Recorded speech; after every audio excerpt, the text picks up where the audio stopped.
बारिश का मौसम था। आकाश में रोज काले बादल छाते और मूसलाधार बारिश होती। एक दिन माँ पार्वती कैलाश पर्वत पर टहल रही थी। तभी तेज बारिश शुरू हो जाती है। माँ पार्वती तेज बारिश को होते देख बहुत ज्यादा खुश हो जाती हैं।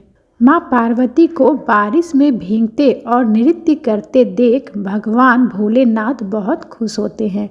स्वामी देखिए ना, कितनी सुंदर बारिश हो रही है। मेरा तो जी चाहता है बस मैं नृत्य ही करती रहूं। देवी पार्वती, वर्षा ऋतु है ये। इसमें हर किसी को नृत्य करने का मन करता है और अभी मैं तपस्या में बैठने जा रहा हूँ। इसलिए देवी, कुछ ही देर मैं बारिश का आनंद ले सकता हूँ। किंतु स्वामी, मुझे अकेले बारिश में नृत्य करना अच्छा नहीं लग रहा है। अब मैं अकेली कितना बारिश में भीगूं? मैं एक काम करती हूँ, मैं देवी लक्ष्मी के पास जाती हूँ। फिर हम दोनों मिलकर बारिश का आनंद लेंगे।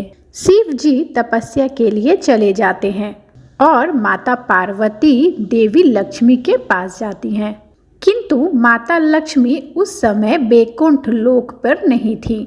हे नारायण, देवी लक्ष्मी कहीं नजर नहीं आ रही हैं।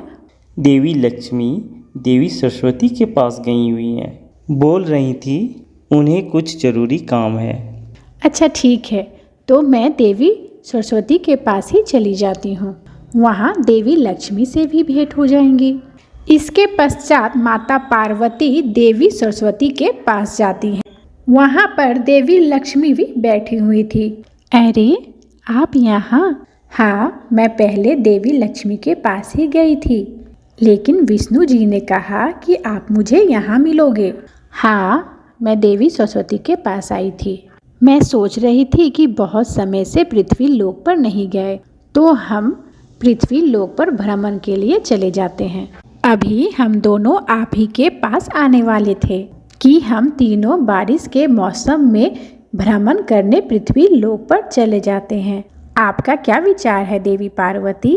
पृथ्वी लोक पर भ्रमण के लिए बारिश के मौसम में तो पृथ्वी लोक पर बहुत मजा आएगा। चलिए हम तीनों मिलकर पृथ्वी लोक पर चलते हैं। इसके पश्चात देवी पार्वती, देवी लक्ष्मी और देवी सरस्वती तीनों साधारण लड़कियों का रूप धारण कर पृथ्वी लोक पर आती हैं। किंतु उस समय तक बारिश रुक चुकी थी। अरे, हम तो बारिश का आनंद लेने के लिए पृथ्वी लोक पर आए थे, किंतु बारिश तो रुक गई। अब क्या करें? करना क्या है, वापस चलते हैं।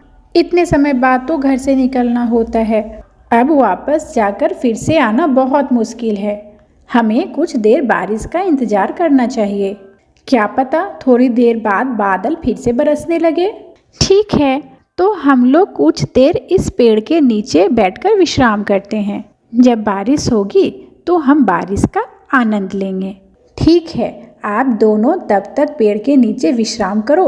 मैं गांव में कुछ देर घूमकर आती हूँ। जब बारिश होगी तो मैं आप दोनों को बुला लूँगी। माता सरस्वती और माता लक्ष्मी पेड़ के नीचे बैठकर विश्राम करने लगती हैं और माता पार्वती गांव में घूमने के लिए निकल जाती हैं। चलते हुए वो एक बगीचे में पहुंचती हैं। वहाँ कुछ लड़कियां झूला झूल रही थी। उन्हें देखकर माता पार्वती बहुत खुश होती हैं। अरे वाह, महादेव मुझे बोल रहे थे कि बारिश में पृथ्वी लोक पर लोग झूला झूलते हैं, और सच में यहाँ तो लड़कियाँ बारिश में झूला झूल रही हैं बगीचे में। क्यों ना मैं भी कुछ देर झूला झूल लूँ, और जब बारिश होगी तब मैं देवी लक्ष्मी और देवी सरस्वती को भी यहाँ बुला लूँगी।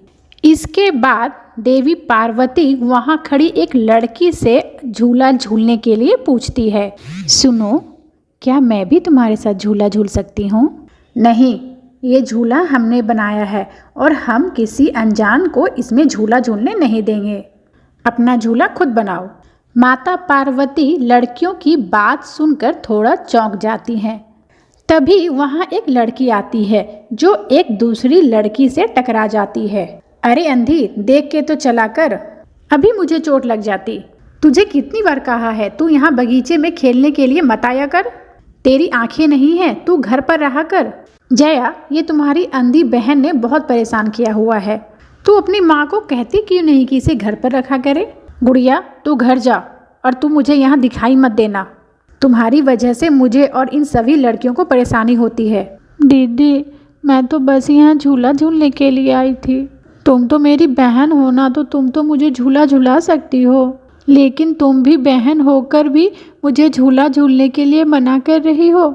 मैं तेरी सगी नहीं सौतेली बहन हूँ, इसलिए मुझे अपनी बहन कहना बंद कर दे और जा यहाँ से। माता पार्वती खड़े होकर ये सारी क्रियाएं देख रही थी। माता पार्वती को ये सब जरा सा भी अच्छा नहीं लगता है। उधर वो अंधी लड़की बेंच पर जाकर बैठ जाती है। तभी तेज बारिश शुरू हो जाती है। माता पार्वती तो इसी बारिश की प्रतीक्षा कर रही थी। लड़कियां जब तेज बारिश देखती हैं तो भागकर घर चली जाती हैं। अरे तू तो अपनी अंधी बहन को वहीं छोड़ आई, तू उसे घर नहीं ले जाएगी क्या? वो तो बारिश में भीग जाएगी और कहीं गिर पड़कर चोट ना लग जाए उसे। बारिश तो बहुत तेज हो रही है, मुझे उसकी कोई परवाह नहीं है। मुझे तो अब जल्दी से घर भागना है, वो अपने आप आते रहेगी। अरे चलो चलो हम लोग अपने घर चलते हैं, जब बारिश रुक जाएगी तो हम लोग फिर झूला झूलने के लिए आएंगे। सब लड़कियां अपने अपने घर चली जाती है। वो अंधी बच्ची गुड़िया वहीं बैठे रहती है। माता पार्वती गुड़िया के पास जाती है। गुड़िया चलो बारिश में झूला झूलते हैं। आप कौन हो?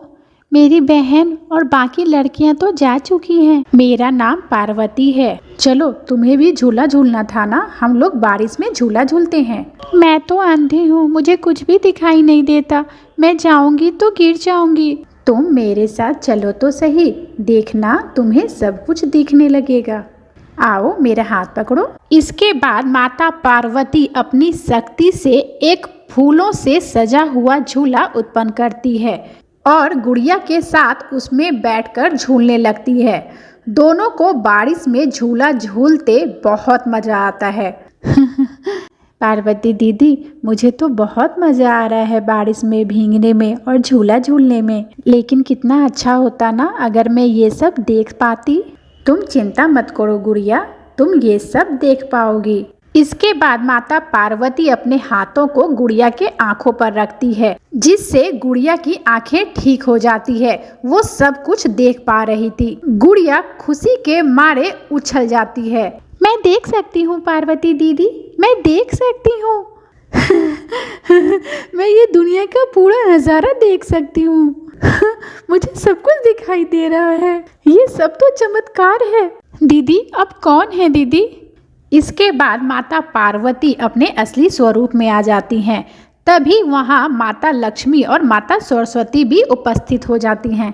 गुड़िया तीनों माताओं को प्रणाम करती है। इसके बाद तीनों देवियाँ गुड़िया के साथ कुछ देर बगीचे में खेलती हैं, झूला झूलती हैं और गुड़िया भी तीनों माताओं के साथ बारिश का मजा लेती हैं। कुछ देर बाद तीनों देवियाँ वहाँ से अंतर ध्यान हो जाती हैं। उसके बाद गुड़िया भी खुशी खुशी अपने घर वापस चली जाती है।